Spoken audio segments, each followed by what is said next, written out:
Hello, my name is Jaime Gonzalez. I'm the Community Conservation Director for the Katy Prairie Conservancy, and we thank you for sharing your time with us today. One thing that would be helpful is if you could download the study guide to go along with this presentation. It'll help you keep track of some of the important points that we're trying to make with this presentation in terms of how we get our work done, who's who at the Conservancy, and the importance of the Katy Prairie itself. So if you haven't yet downloaded the study guide, which is located underneath the video on our Get to Know KPC webpage, please go ahead and download that, print it out, and take notes along with this presentation. All right, well, let's get right into it. So the first question that people always ask is, where's the Katy Prairie and how can I see it? So we're going to get to how you can see it a little bit later on. Let me tell you a little bit about what the Katy Prairie is and where you can find it. So the Katy Prairie was a historic tallgrass prairie located just to the northwest of Houston. If you look at this map, the green hash marks, which are kind of an irregular oval starting around Loop 610 and going out to the Brazos River and going above 290 and below I-10, represent the historic boundaries of what's called the Katy Prairie. The Katy Prairie was, in fact, part of a much larger ecosystem called the coastal prairie of Texas and Louisiana, but it had some special soil underneath it and some hydrological features that made it really exceptional for rice farming. So it got kind of a special name, but it's actually part of the larger coastal prairie ecosystem. So originally the Katy Prairie was a mixture of prairie wetland complexes, so wetlands mixed in with prairie, some wooded creeks, and other kinds of habitats. Over the years, it's developed very rapidly. This map is going to show you kind of how the Katy Prairie has developed since 1990. And you can see the gray is where the city is growing into the Katy Prairie. The green that's going to be represented kind of in a large block to the northwest is a development of the Katy Prairie Preserve. This is our work to save as much of the Katy Prairie as possible, and Katy Prairie Preserve represents that work. So what you'll see is as the city is really expanding to the northwest, we've really been able to lock up quite a bit of land for permanent protection, over 21,000 acres at this point, which is as big as Manhattan Island plus 2 memorial parks. So a very large section of land. We still have a lot of work to do. Our stated goal is to save up to 50,000 acres of tallgrass prairie. So, although we have our work cut out for us, we've made progress, yet the city is coming our way. And so part of what we're doing is we're trying to win a little bit of a foot race. We're trying to save as much prairie as we can. Let me show you this video real quick, which is emblematic of what's happening. So you can see the city encroaching. You can see the development of the Katy Prairie Preserve. It's growing year by year, that preserve system. We're adding more and more blocks, but the city is also moving our way. So you saw where the Katy Prairie Preserve is and where our work is mostly centered on the Katy Prairie. But it's important to understand why we want to save this Katy Prairie and what the Katy Prairie does for our local human communities and for our wildlife communities. So we're going to talk a little bit about what we value here at the Katy Prairie and how our work kind of gives a clue as to those values. So one of the points that we'd like to make is that we believe in healthy communities. And health of a community comes in several different flavors. One is safety, basic safety. One of the things about the Katy Prairie is that it is a tremendous sponge that holds back millions of gallons of rainwater from the city of Houston. It doesn't stop all flooding downstream. We know this. And it's not fully the full solution for flooding, but right now there are literally millions of gallons at times sitting on the Katy Prairie, getting slowly discharged and cleaned before going into local waterways. And so one of the things that we believe is that we have a role in the community to help store water during these big rain events. So our preserve system does that. It's very effective at that. And we're looking for partners, including Harris County Flood Control, to further this dialogue so that we can work even more collaboratively to find flood solutions, oftentimes with a green infrastructure standpoint in this case. So one of the things that we're doing is we're conducting long-term research with Harris County Flood Control to figure out how much water these prairie lands can hold. And it looks like from initial data that they can hold up to 9 inches of rain before they start to uh, overflow and the water starts to go downstream. That's a tremendous amount of water holding capacity. We're also working on projects to restore wetlands, doing wetland mitigation and stream mitigation, which helps increase the volume of water that we actually hold on our preserve system as well. So that's another important component, is that we're increasing the water holding capacity of our preserves. Another aspect of having healthy communities is it economically healthy? So one of the things that we learned early on is that we could play a role in furthering the agricultural economy locally by allowing some of our preserve system to be leased by farmers or ranchers, or even to grow our own cattle in the case of the Warren Ranch. So I'm going to let Wesley Newman, our conservation director, tell you a little bit more about agriculture and KPC and why we think it's such a great fit. Farming and ranching has always been a large part of Texas culture. KATY Prairie Conservancy, by providing opportunities for farmers and ranchers to lease our property for livestock production or rice farming, provides a number of services. It allows these people in this area that have grown up in agriculture to continue to pursue their livelihood. But they also provide opportunities for us to help us with maintenance on our properties. They're eyes and ears on our properties. These rice fields provide habitat for a lot of different things. A lot of native wildlife, shorebirds, migratory waterfowl, all kinds of water birds. We've had good rain recently, so these fields will stay flooded throughout the winter and will provide habitat for just about everything that likes water that migrates through this area. So as you can see, it's not just about the economic health of our local community, but also about the health of our wildlife community. A lot of these farms and ranches are actually excellent wildlife habitat. Even though they're human dominated and in some ways human controlled, they do provide lots of benefit. So it's part of our system. Not all of our land is farmed or ranched, for sure. Some of it is just dedicated to wildlife preservation, some to visitation, and some to farming and agriculture, but it is an important part. One of the most important pieces of a healthy community as well is food, and where people get their food and the quality of the food that they eat. So one thing that we're doing to impact this equation is we are starting to sell grass-fed beef from our Warren Ranch. We're actually starting to sell it at a local farmer's market. You can find out more information about that by going to www.warrenranchtx.com for the latest sale and where to locate it. But Sam Reese, who is the KPC ranch manager for the Warren Ranch, is going to tell you a little bit about this grass-fed beef and why it's important to our local community.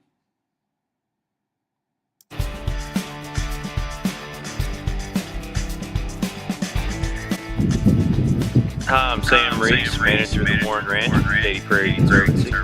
So today we're selling our grass-fed all-natural beef product produced right on the prairie at the Warren Ranch.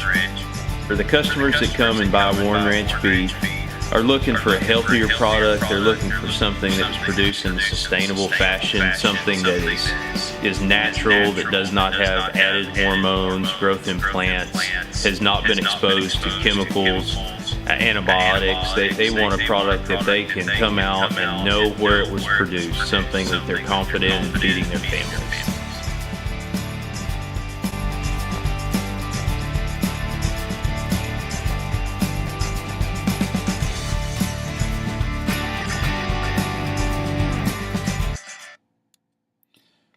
So another aspect of building a healthy community is making sure that people have access to nature.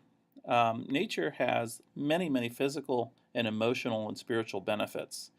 So we have been adding trails to our preserve systems, specifically at Warren Lake and at the Indian Grass Preserve, so people can get out, they can start moving, they can keep themselves healthy, they can immerse themselves in nature, which has a stress relieving function to it for sure. And we're providing lots of classes and workshops to a variety of folks, from children to families to individuals. We want to get them outside into nature so that they can reap all those benefits. So we do this on the KATY Prairie Preserve, but we think that exposure to nature is so critical that we have actually created a program called Prairie Builder Schools and Parks. And the notion of that program is that we want to embed nature in the middle of the city, give people a chance to interact with their prairie heritage in the middle of the city. It provides great wildlife habitat, but it also provides a lot of stress relief. We're going to watch a short clip about some of our work at the MD Anderson Cancer Center, where we've helped to build a 1.7 acre prairie in the middle of the Texas Medical Center, which is the largest medical center in the world. And it's unbelievable how many folks just kind of sit and enjoy and take stress relief in what is oftentimes a very stress-filled place, hospitals. KPC is also working hard to bring a bit of the prairie to the middle of the city. We have to encourage people to actually understand prairies close to where they live if we want to have a chance of them loving and enjoying something that's 30 miles away. We're so used to having pavement and used to not seeing anything that is beautiful and calming and provides an oasis. And one of the reasons that we're establishing these prairies is to provide that opportunity for people to learn and enjoy nature. So we've done the MD Anderson Prairie Project with our friends at MD Anderson Cancer Center, but we've also done a lot more projects around town. So one of the things you'll find on this Learn About KPC page is a map which shows you where we're working. All of the icons on that map that have flowers on them are Prairie Builder Schools and Park sites. They're scattered throughout the region. We've helped at this point create, with our partners, with our wonderful partners, about 30 different prairie projects on university campuses, on church campuses, at school campuses, because we think nature is so important. Everybody needs access to it on a regular basis. We also are very invested and have been since the beginning of the Texas Children in Nature movement, founding in 2010. We sit on the state steering committee. We want to make sure that policies and educational achievements and other things that impact children's ability to get in contact with nature move forward. So we're helping with that, and we are a local representative for Houston. So we think that's very important. We're also working with other groups like Houston Wilderness on projects like the Get Out Here Houston website. This is a one-of-its-kind, comprehensive list of activities that you can do in the outdoors in and around greater Houston. And so working with other groups, we're trying to tell people, hey, you can get outside, you can be active, you can be healthy in nature. Second point we want to make is that we believe in thriving wildlife communities. So the human community is very important, but wildlife is really, really critical too. In fact, it's one of the reasons that KPC was founded in the first place. Back in the early 90s, a very dedicated group of both hunters and bird watchers, which is not maybe a usual partnership, but worked really well in this case, were afraid that the KATY Prairie would just go under asphalt, the whole thing, and the wildlife that they really enjoy would go away. So part of what led to the founding of KPC is, a big part of it, is wildlife conservation. So the KATY Prairie Preserve holds some of the most dynamic and rich biodiversity hotspots in our region. Several years back, National Audubon designated the KATY Prairie Preserve as a globally important bird area. That's a high-level distinction that tells you that bird conservation on the KATY Prairie Preserve is important, but also that the KATY Prairie Preserve is a critical stopping point for a lot of migratory birds. And so if you look at the entirety of our preserve system, it's very, very wild because it's very large. So we have everything that you might think we have, and then we have a little bit more on top of that. We have beavers and bobcats and deer and even an occasional cougar. So one of the things that we're trying to do in our work is safeguard the common species, but also to pay close attention to those species which are in decline. Many grassland birds are in decline, we know that. Many waterfowl species like pintail ducks are also in decline, mottled ducks as well. So we study these wildlife, sometimes with university partners, to make sure that their population levels are okay. But we're also on the lookout for very rare species as well. So two quick examples are the crawfish frog, which is coming back on the Indian Grass Preserve, where we're doing a large 53-acre prairie wetland restoration. and Texas prairie dawn. It's our only endangered species on our properties. It's a small flower that exists on very specialized places called saline barrens. We monitor that every year with Texas A&M University. So we take our wildlife very seriously, and we monitor it through both professional and semi-professional ways. One of the things that you can become involved in at some point is a bio-blitz, where we go out with volunteers that are some professional and some volunteer, and we catalog the life of the Katy Prairie on a platform called iNaturalist. One of the things about creating a thriving wildlife community that's important is that we get the habitat right. And we're doing this in a couple of different ways. One is that we are restoring prairie habitat where we can. Several years back, we started the Indian grass prairie restoration process. And it's a 53-acre restoration where we literally dug out ancient prairie potholes with moving equipment. And we seeded the uplands with native prairie seed and then put a big walking trail around it so people could see. The wildlife has responded incredibly, and it's really bouncing back, and we're seeing species that probably haven't been seen on this particular part of the property for, in some cases, decades. Eagles are hunting these potholes. In the summertime, there are wood storks and roseate spoonbills and a variety of creatures. So that's one way that we help to create thriving wildlife communities. Another way is by reintroducing ancient forces back onto the property. One of those is fire, and I'm going to let some folks from Texas Parks and Wildlife tell you a little bit about why fire is good for a prairie. It's now winter on the Katy Prairie. We've got perfect burning conditions today. And to protect and restore this prairie, they're burning. Right now we're starting out, we're setting our backfires. When we're get ready, because it's going to burn. Walk in the line. These 500 acres are overgrown with some nasty invasive trees and shrubs that crowd out the native grasses. What the woodies will eventually do is basically choke out the grass and take over. For quail or ground nesting birds, neotropicals, that kind of thing, it's not necessarily the best habitat.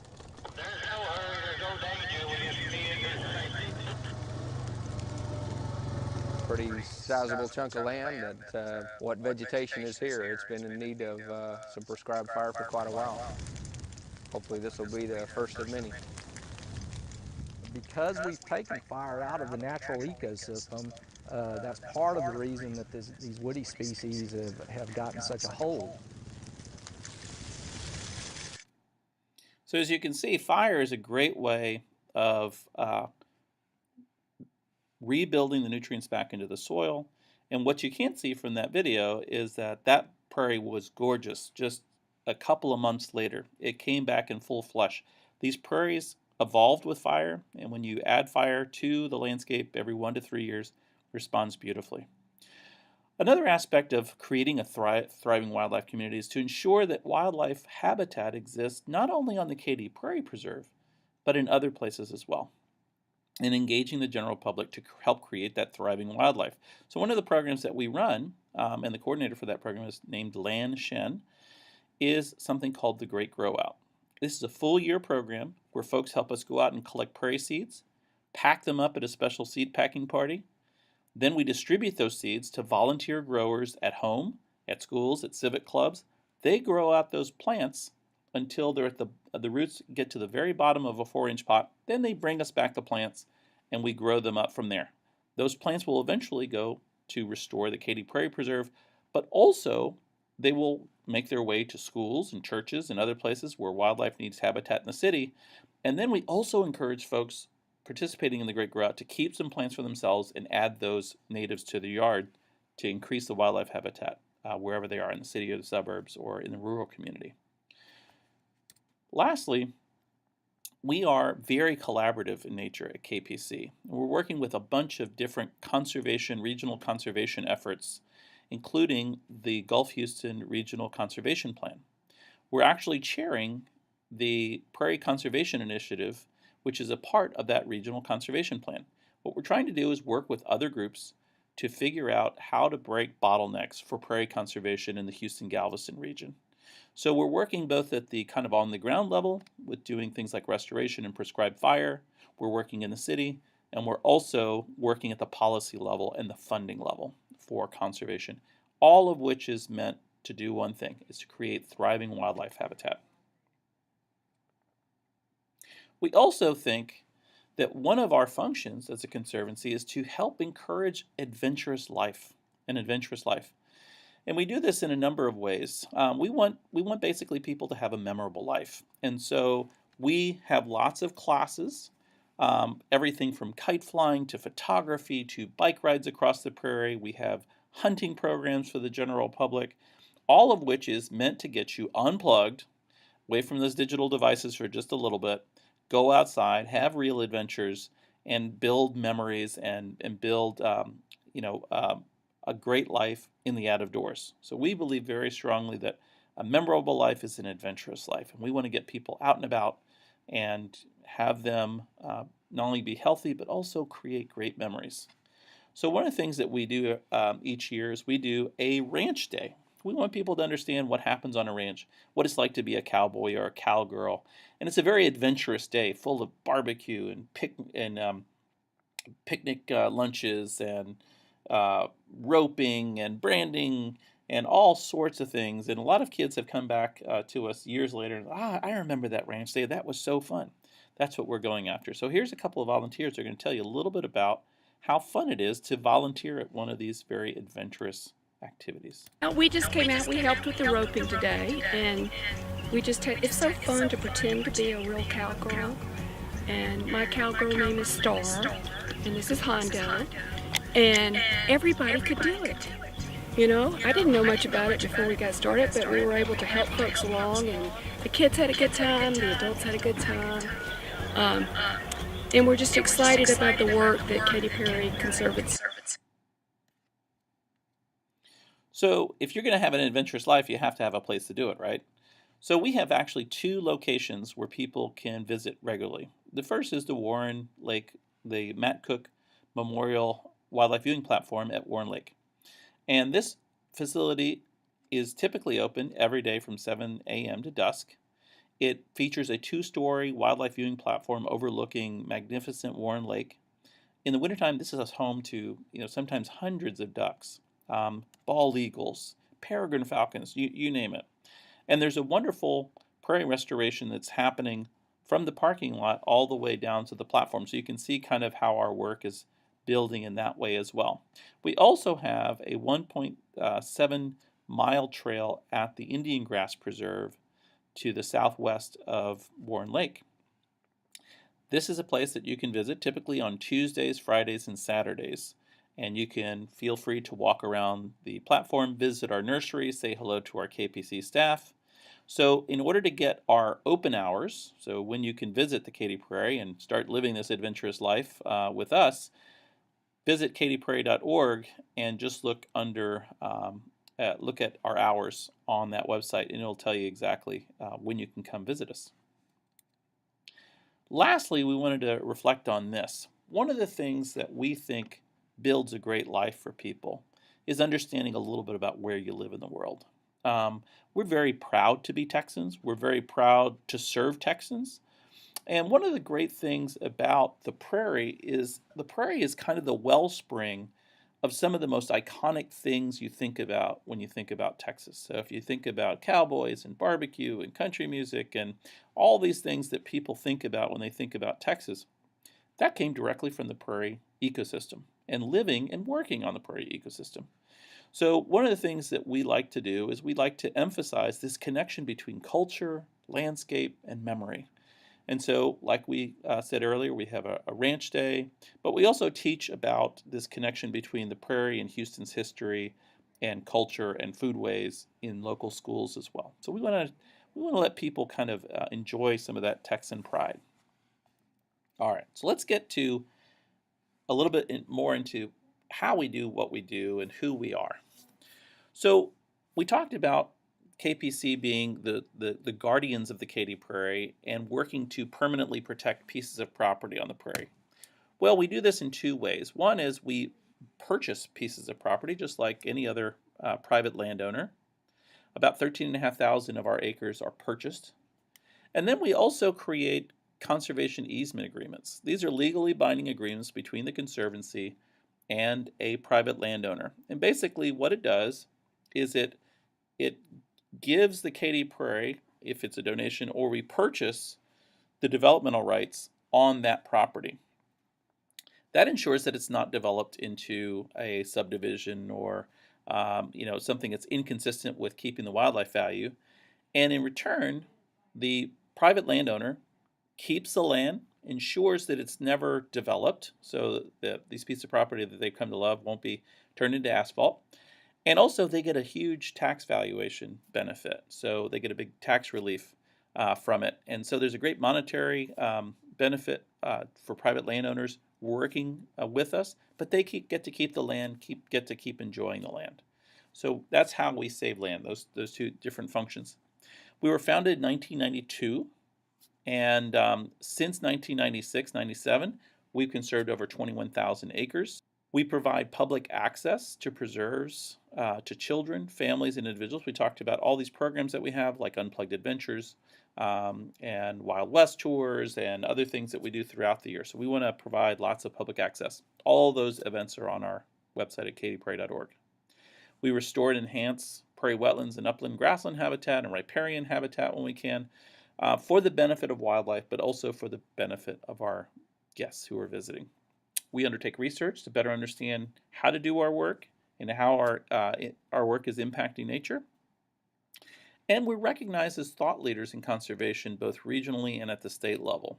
So a lot of folks have come to rely on the very talented staff at the KATY Prairie Conservancy to answer technical questions about how to save land, how to restore land, how to teach, how to run a successful cattle ranch, all of those things. That's an important function that we take seriously at the Conservancy, is we are experts that help other folks come up with better solutions when they need some help.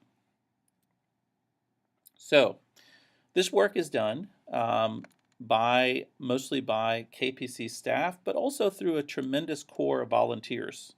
Let me introduce you to some of the staff.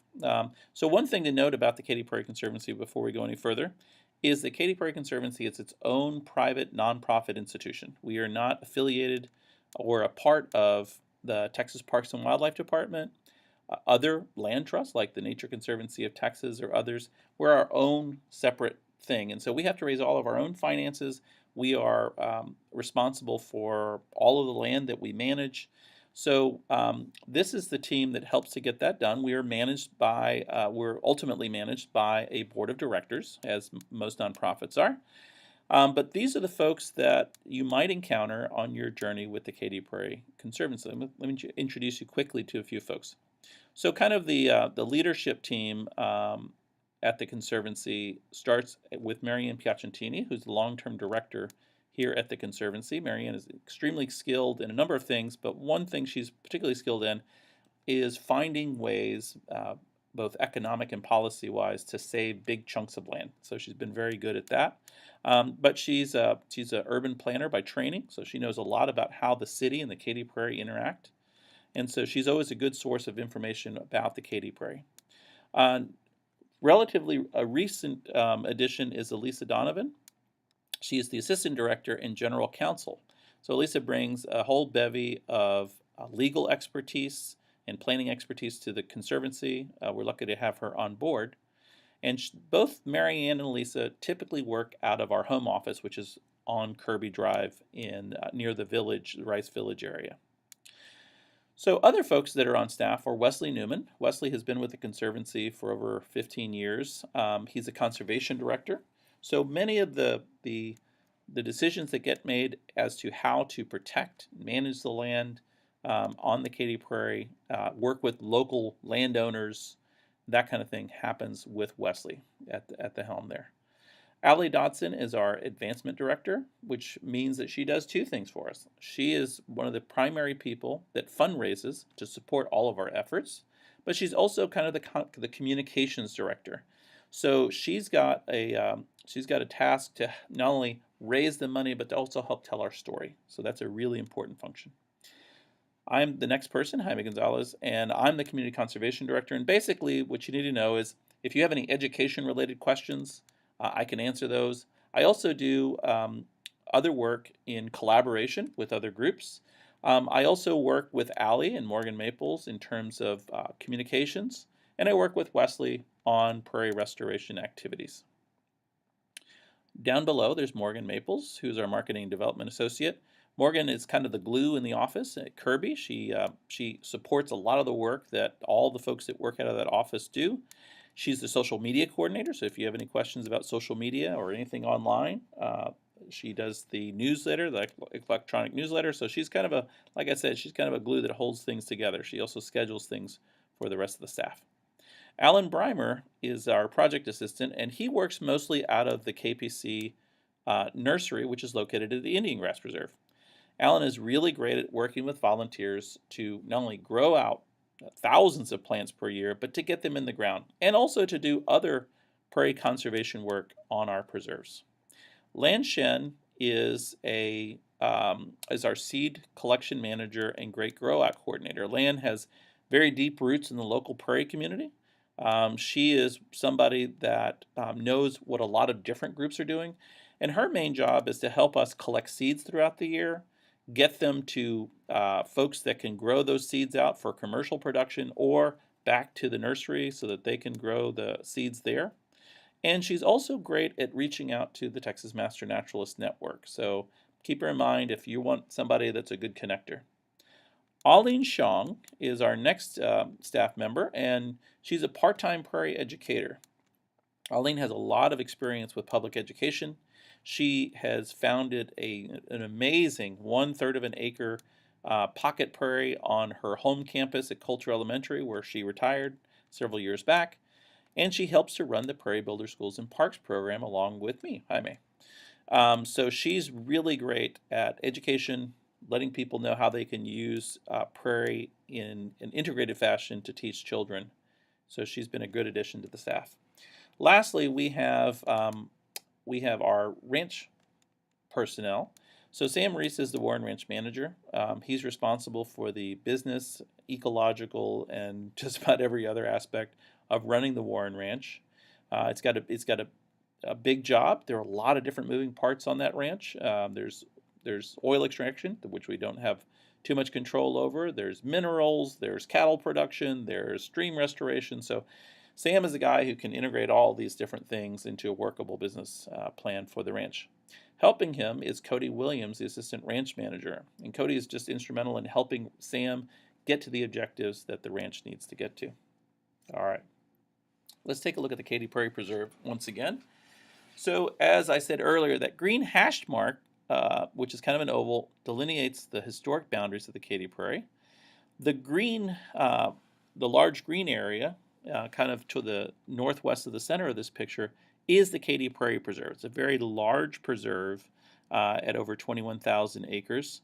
And if you look at it up close a little bit, this delineates the different parcels of land. And it also shows you who owns what. So the purple areas we don't own, but we or another conservation group helps to protect those areas. A lot of the green areas that you see are owned directly by us, or we have some other association with it. But for the most part, the green areas we own. The purple areas are owned by somebody else, but we have conservation easements agreements, or will in the future. So with all of that, I want to finish with this. There are certain things that you can do to assist the KATY Prairie in doing its work. First is to visit katyprairie.org, which you've already done through this video. Learn more about us and when you can come see us. And then come visit our preserves. Once you visit our preserves, we're very confident that you'll want to come back and interact with us because the KATY Prairie is just a fascinating place to be. We have lots of great people to work with. Sign up for the Don't Mess with the KATY Prairie email list or our general email list to just keep appraised of what's happening with the KATY Prairie and whether we need some help communicating this to public officials or to the general public about the importance of the KATY Prairie. Also, it's a great chance to keep in contact with what events are coming up on the prairie. Tell others about issues affecting the Katy Prairie, or invite us to do presentations to others. We actually do lots of presentations throughout the region every year. So if you think that there's a group that would be very helpful in moving our work forward, please let us know. Donations to the Katy Prairie Conservancy are a really great investment in furthering your conservation goals in the world that you'd like to see. So we always appreciate individual contributions.